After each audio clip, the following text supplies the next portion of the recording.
Hello and welcome to another video where I explain one of the 147 things from my upcoming book, 147 Things in Less Than 147 Seconds. Today we are focusing on thing 46, the science of heartbreak. Now, I've been with my wife for nearly 11 years, but I still remember all too well my first heartbreak. It's awful, it's painful, and it can feel like it's never going to end. The good news is that it won't last forever. The bad news is that if you're currently enduring a broken heart and you're watching this video hoping it's going to help, I can't cure you. There is no quick fix. However, with any luck, you should understand a little what's going on inside your noggin. So that's good. Turns out that in fact your heart has very little to do with it. It's all in your head. It also transpires, while we're on the subject of hearts, that your heart is not the shape of the emoji. It's like a weird sort of lump, but you know, whatever. So here's the science. When you are with, or in fact even think about the person you love, your brain does all sorts of rewarding things, including the release of dopamine and norepinephrine that just make you feel all tingly and happy and bonded and in love.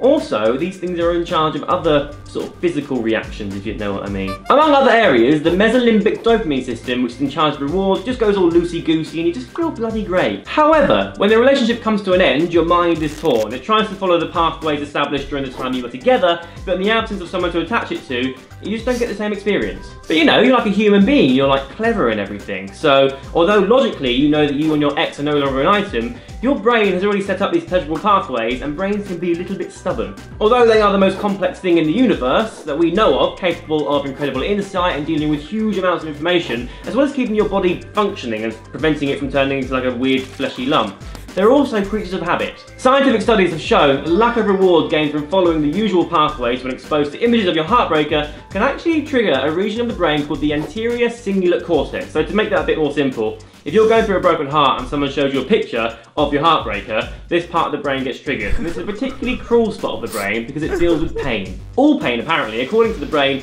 physical and emotional pain aren't that different. Unfortunately, you can't just flick an I'm over you switch and get on with your life. While your brain is setting up new pathways and adjusting to life without your partner in crime, it is going to suck. It will hurt for a while, but it will get better, and it's totally fine to feel shit for a bit.